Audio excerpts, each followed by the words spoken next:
For organizing the symposium. It's a pleasure to be here. Good morning, everyone. So, let me get everything clicked and ready to go. All right, so you may wonder what OXIDE is all about. OXIDE stands for the Open Chemistry Collaborative and Diversity Equity. And it was founded in 2011 by Rigoberto Hernandez, Paula Hammond, and Tim Swager, who are faculty at Georgia Tech and MIT respectively. And last fall we were funded for 5 years jointly by the National Science Foundation, National Institutes of Health, and Department of Energy. And why did they fund us? Because you may be aware that the demographics of academic chemistry faculty in the U.S. don't correspond to the demographics of the U.S. population. And so OXIDE's vision is flattening diversity and equities by placing the problem-solving responsibility on institutions. You didn't near the mic, I'm sorry.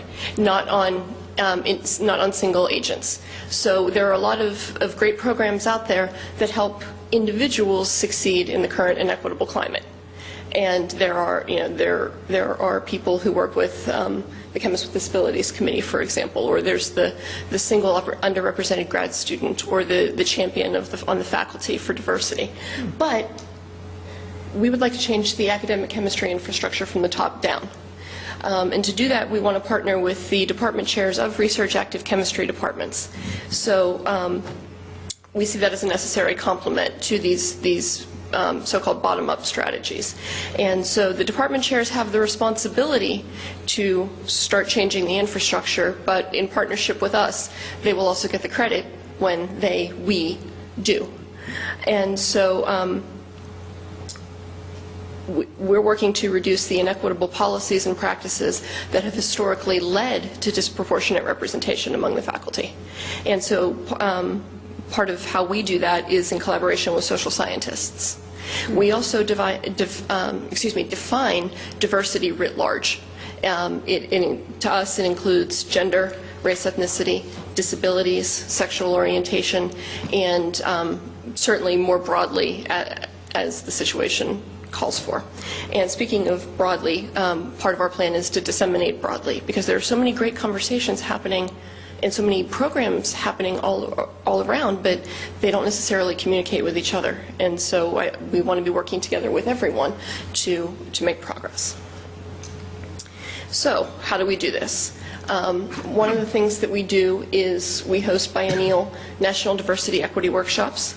There was one in 2011. There's one, as I'll tell you, next week in DC, and there will be 2 more definitely that we know of in 2015 and 2017. And another thing that we do that I'll talk more about in a minute is conduct and publish annual demographic data of the faculty at research active chemistry doctoral departments.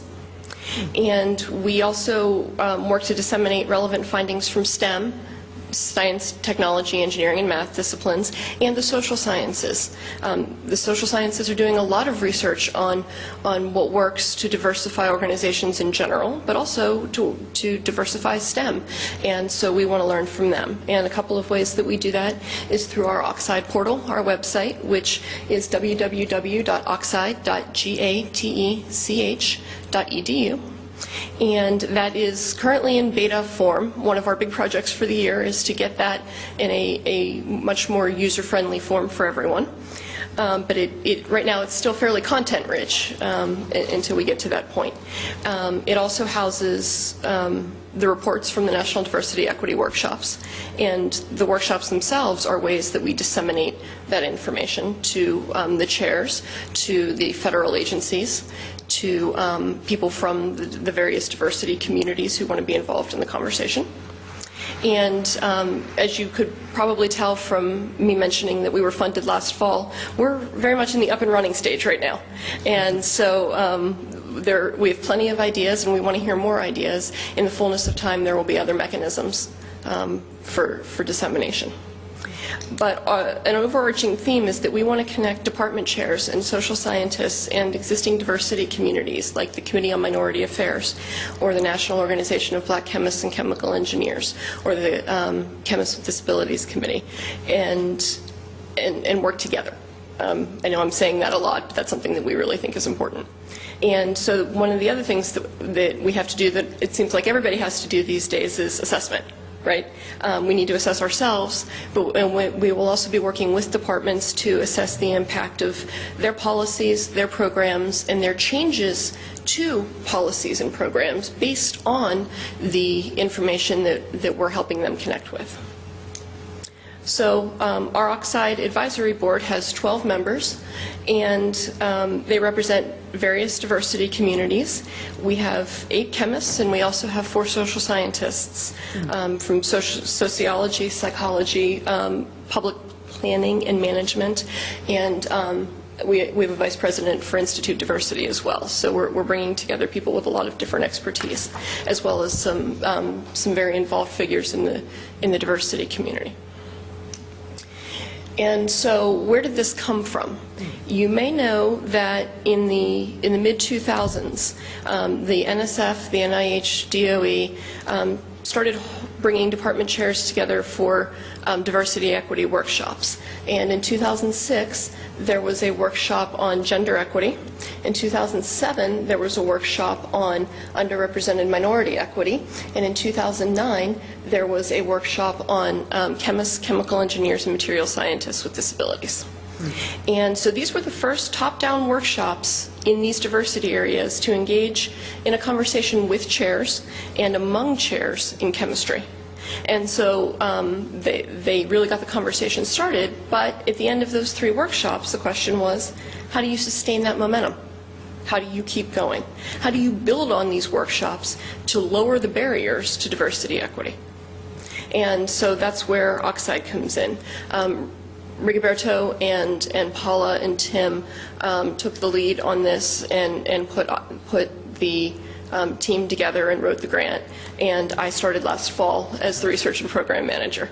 And so, as I mentioned earlier, one of our key activities are these National Diversity Equity Workshops, or NDUs.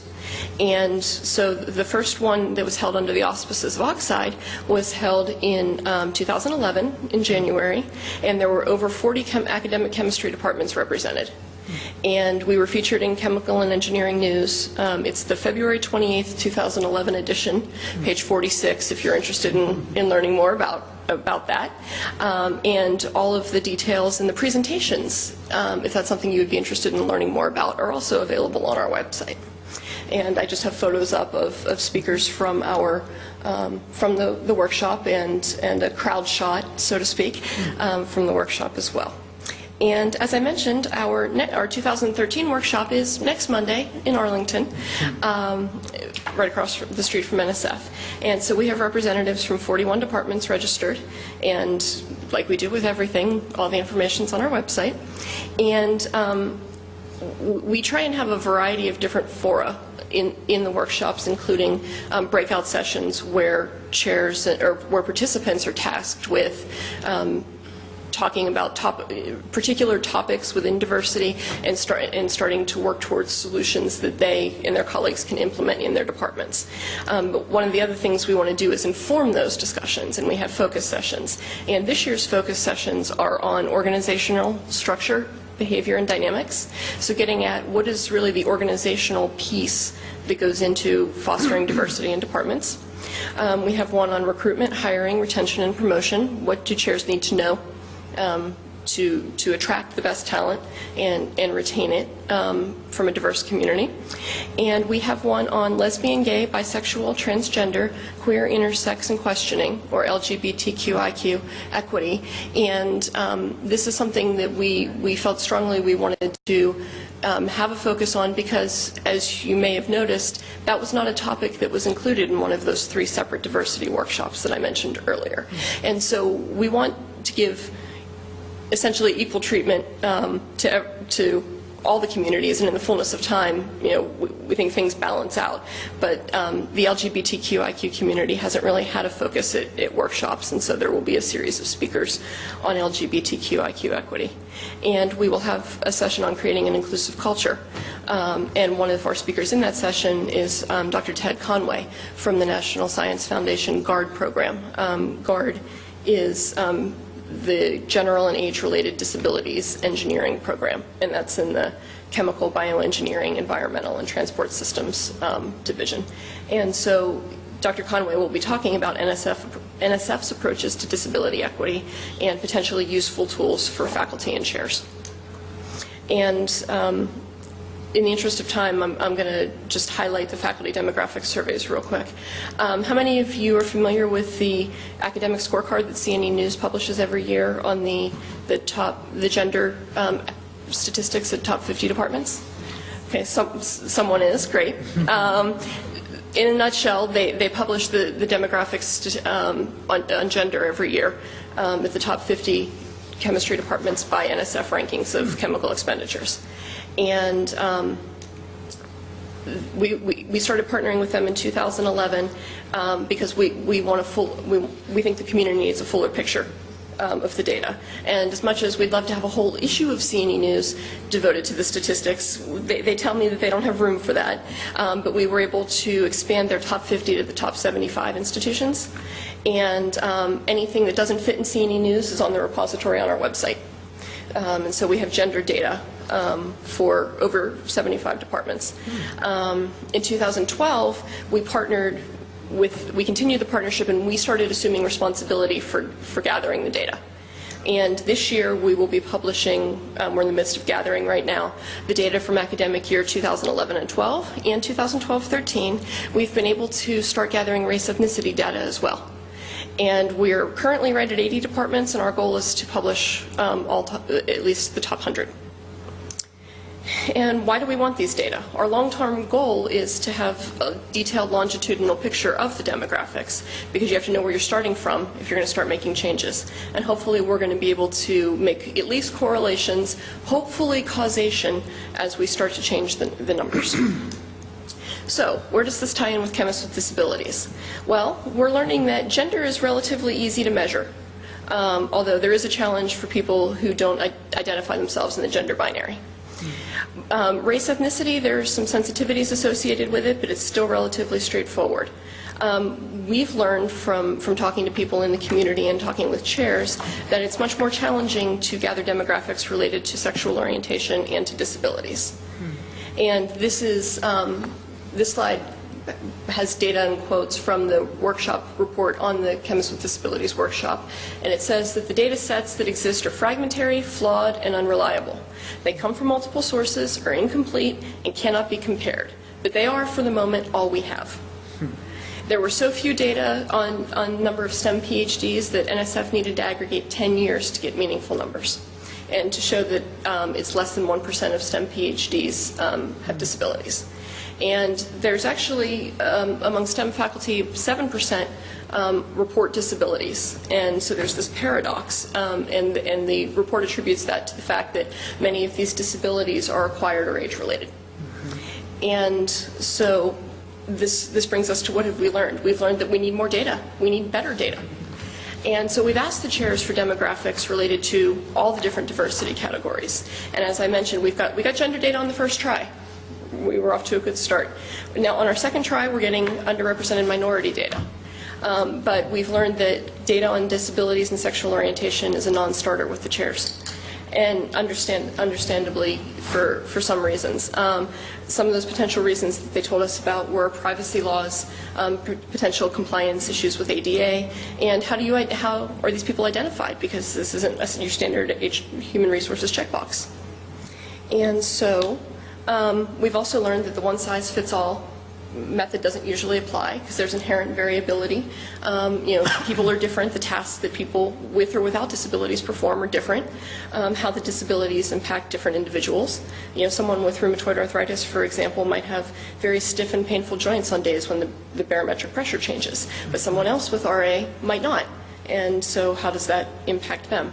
And what kind of accommodations do people need? And we know that we need partners to provide expertise relevant to the different types of disabilities because there is this variability.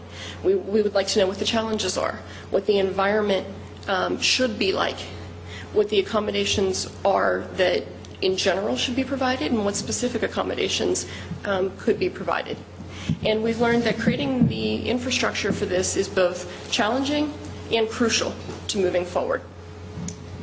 And so the 2009 workshop that I described in its report described universal design in depth. Are people in the room familiar with universal design?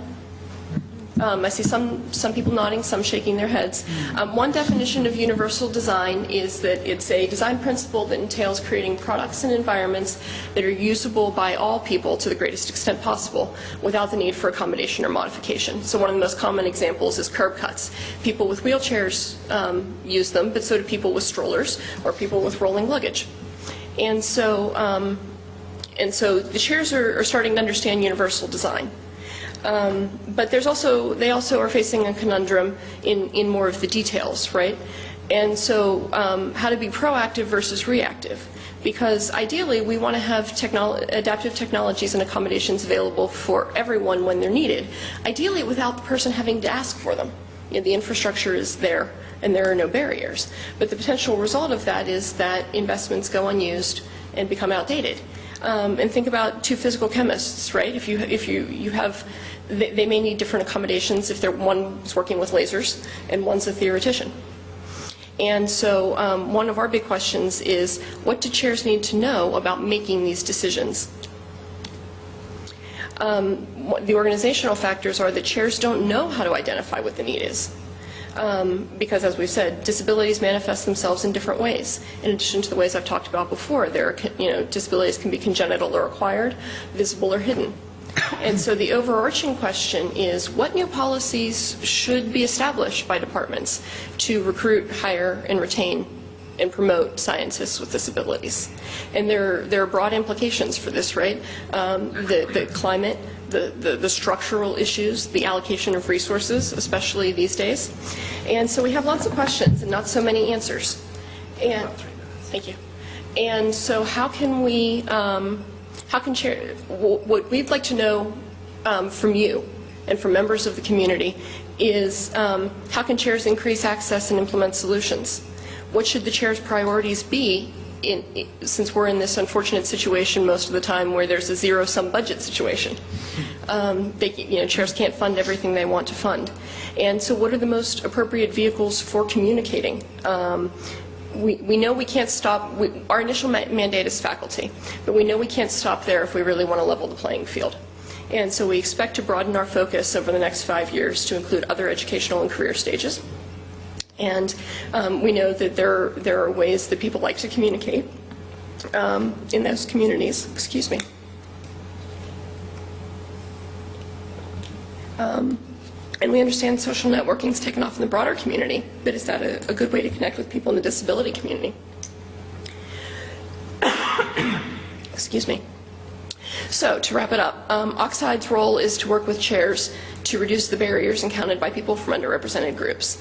In particular, chemists with disabilities are some of our key stakeholders, and the chairs don't know what members of the community need. We don't want to assume that we know what members of the community need. So we can facilitate that discussion with the chairs so that they can make informed decisions, but we need you and people from the community to inform that discussion. And as I said, chemists with disabilities are a focus of our workshop and our assessments, but as I've told you, we have a data gathering challenge that we don't know how to solve. And so we want to hear from you on any of the questions I've brought up or anything else that you think we should know. So please talk to us and email us at oxideatchemistry.gatech.edu. You've already seen most of the people in my acknowledgments, so I will just thank Carrie for organizing and thank you for your attention. Let's all thank Shannon.